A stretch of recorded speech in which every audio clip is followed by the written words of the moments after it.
Hello, so I'm Claire of Grief Conversations with Claire. I'm a grief coach, grief educator and speaker.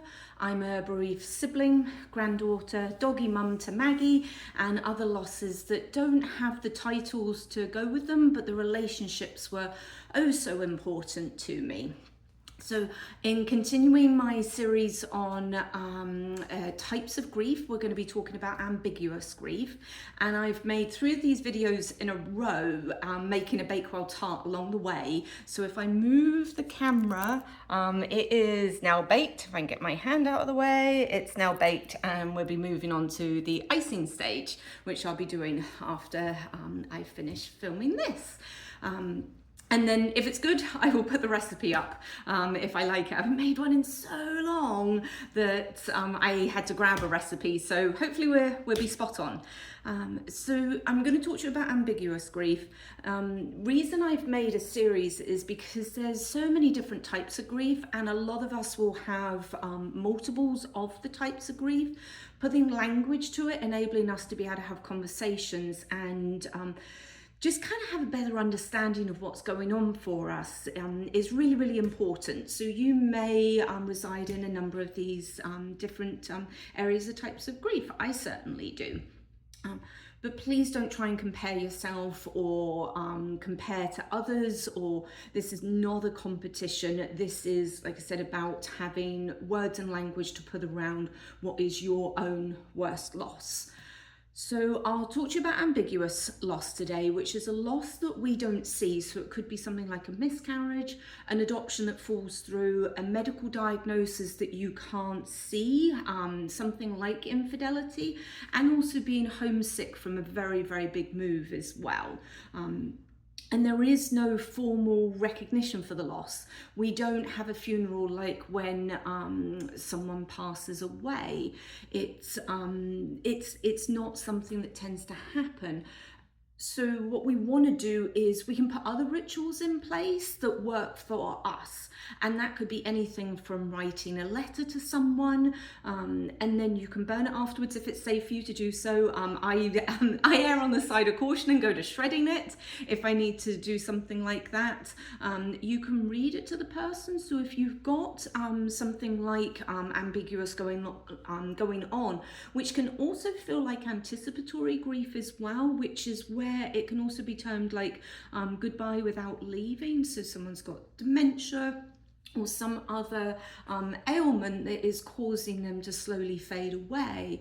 You might be able to write a letter to them and read it to them, whether they are conscious or not, and be able to share things with them that way. There's other ways that you can do things, of like planting a plant or a tree that you can go and visit and go and sit with and have somewhere to be able to talk with them and be with them, and have a physical representation where a headstone may not be the piece.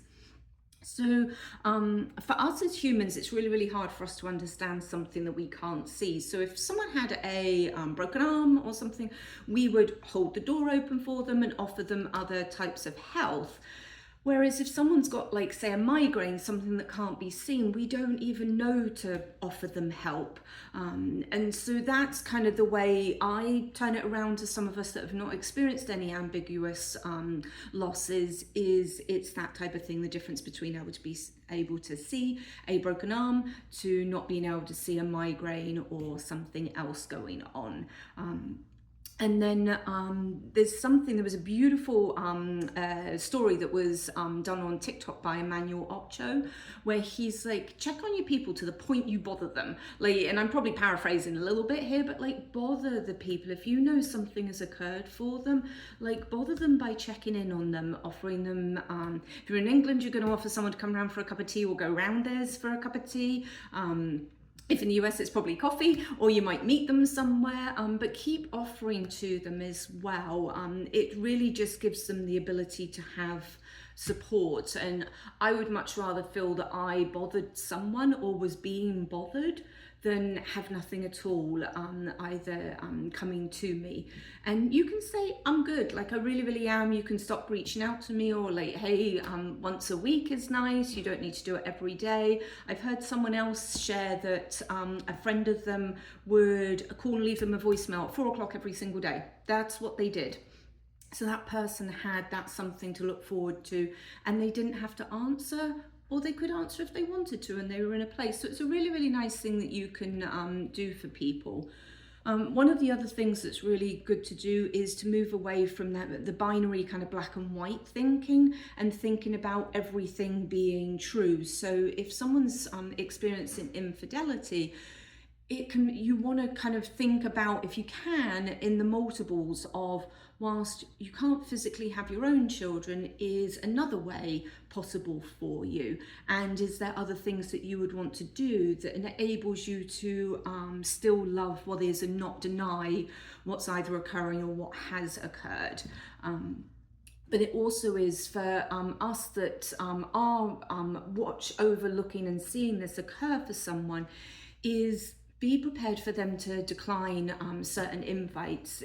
If you've had a miscarriage or something, you might not want to go to all of your friends' baby showers. You might want to, because you might be in a place where you can celebrate them, but you might not want to. Keep sending the invites to those people until they say, no, just stop asking me and I'll let you know when I'm ready to be asked again. Or they may just turn around and start saying yes, but being able to give them that option and not having attachment to the outcome of inviting someone, because sometimes it's just nice to be invited and know that you're loved and wanted to be there. So those are a few things that I wanted to share with you. Yeah, it's so hard, and all types of grief are hard and difficult, and they're all hard and difficult for very different reasons. But as I said at the top, like, try not to compare or say mine is worse than yours. Quite often we won't know all of the underlying things that are going on for someone. We just know the surface level piece. And with ambiguous loss, you might not even know the surface level piece either. So take care of yourselves. I've asked you in the other videos to like, subscribe, and because this is a series, then what you'll be able to do is find the other episodes easy, and when new ones get put up, then those will get put into your feed for you to be able to find it. So take very good care of you. And the next one I'm going to be talking about is disenfranchised grief. So I will be back. Take care. Bye.